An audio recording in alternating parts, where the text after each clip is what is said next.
Hi everyone, welcome to Toronto Pearson Airport. I'm flying on Air France A350. This is one of the newer planes. I'm very excited to take you on this journey.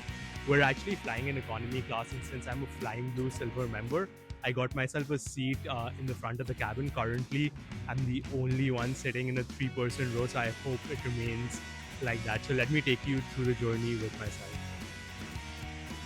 I arrived at Toronto Pearson Airport and I was extremely excited to be in Terminal 3 taking this Air France A350 flight in this new retrofitted cabin that they have in their newer A350s.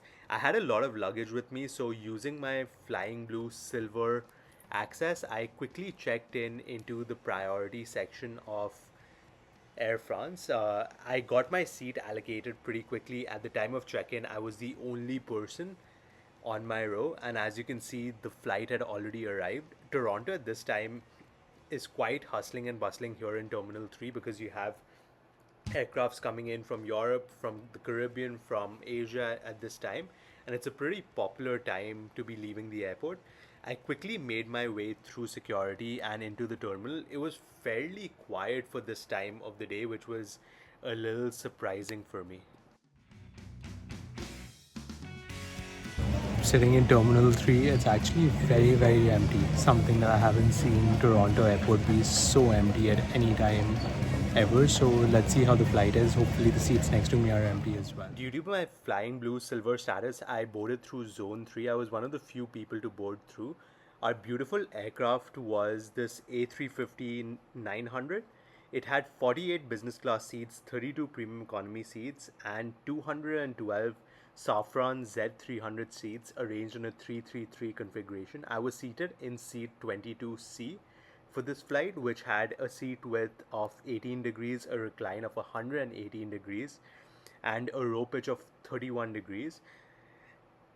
This TV screen honestly was one of the better TV screens in economy class with an average screen width of 13.3 inches, which is one of the bigger TV screens I've seen. This aircraft specifically features the newer style business class cabins as well as the premium economy cabins on the Air France A350 aircrafts. As you can see, it's a beautiful aircraft. They had a pillow, a blanket, and headphones waiting for us on our seats. This entire cabin is a very spacious, lively cabin. The seat in itself looks pretty phenomenal too. I absolutely love how everything is designed in the seat. It's fairly straightforward, simple yet elegant, and the color palette in the seat is something that I absolutely love. I love the vibrancy of this cabin. You have these contrasting colors that go really well with the Air France brand. The pillow, the blanket, the entire seat in itself fit really well with the brand as a whole. One of the biggest drawbacks of this seat is the limited recline, but I really like the entertainment screen on this new Air France A350. The A350 boasts of these fantastic views from the tail as well as from the ground. So, being an aviation enthusiast, I spent so much time on that specific page. All in all, they had movies, they had Wi Fi's, entertainment systems.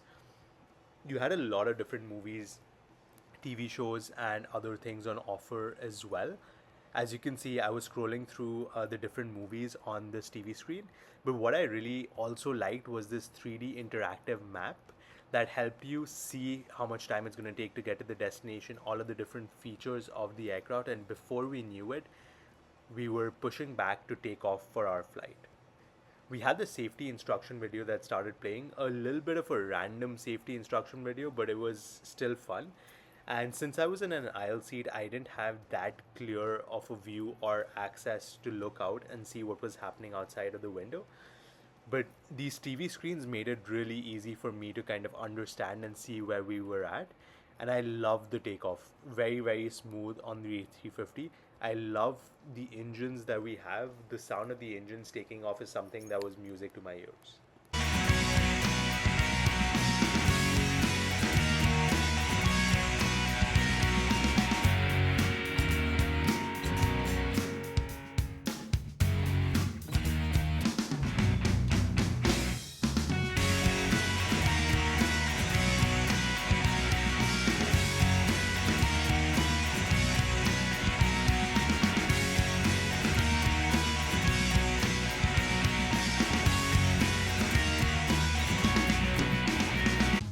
We were also given a refreshing towel in economy class, which is a rarity when you look at economy class as a whole.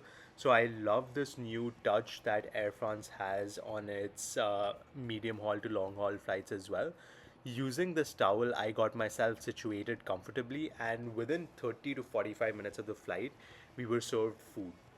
The food on this Air France flight honestly was a little bit of a disappointment. What we got was a selection or a choice between a pasta as well as a chicken dish. I went with the pasta option along with a juice. They had a carrot salad, a cake as well, and a really, really hard bread, which was honestly inedible when you kind of look at the overall food aspect on this Air France flight.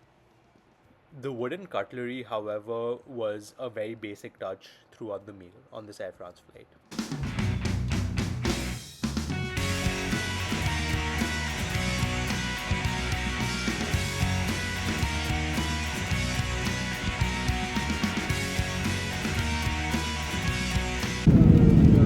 This is some sort of carrot salad.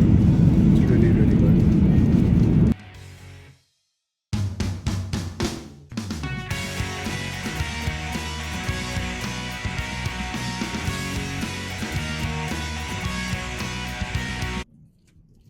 Just concluded the dinner service. I ended up getting the pasta arrabbiata. It was a very average meal. Bread roll was cold. The salad was average. The only good thing out of the meal was the cheese that they're given with crackers, along with the cake. The cake was a little hard, but overall tasted good. I'd give the overall meal like a 6 on 10. Air France can do better than this. There were two options, the chicken and the pasta. So hopefully the chicken tasted better than the pasta. Here you have a standard A350 bathroom. All in all, Air France kept it extremely clean. The lights in there were good. The color combination for the bathroom was really well done as well.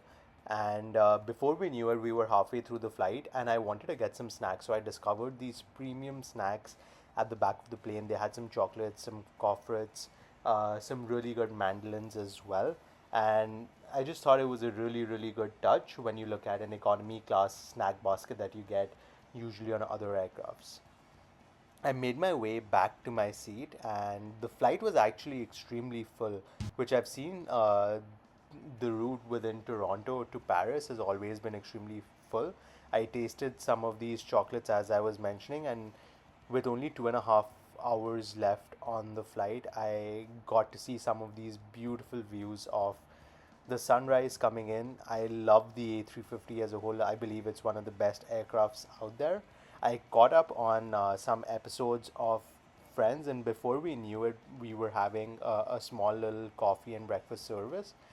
The breakfast on this plane was very, very disappointing. Honestly, they gave us a little bit of jam, some cream cheese, and orange juice, a bread roll which was extremely inedible, and a yogurt drink.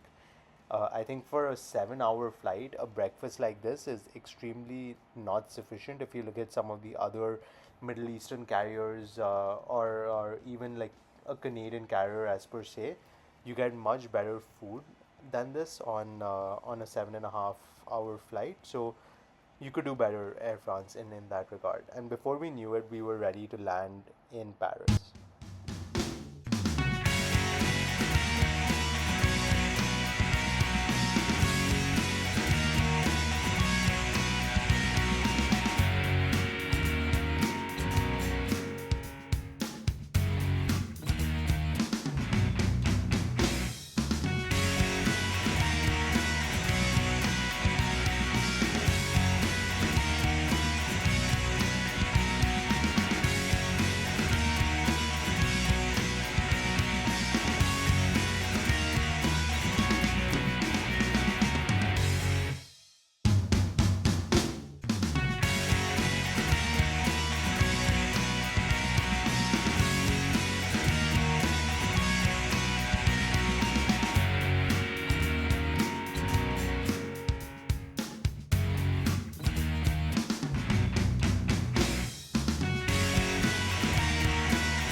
We landed in Charles de Gaulle Airport in Paris after 6 hours and 45 minutes, and all in all, it was a good flight. The seat was good, the crew was good, the food was very, very average. But the best part of the flight was the snacks as well as the ambience and kind of the decor of the plane. I thought that was really well done.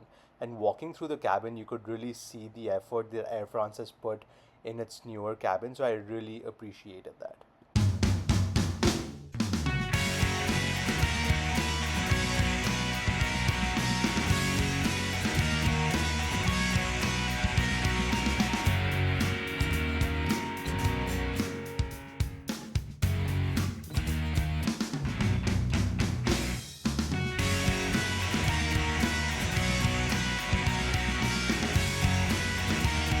And as I was leaving the aircraft, I got a glimpse of this beautiful A350 that we just flew on. And I had a 7 hour layover in Paris, so I quickly made my way from the terminal that we landed in into the next terminal for my flight to Dubai. All in all, superb flight. Will I fly Air France again on their A350? 100%. It was a really good flight.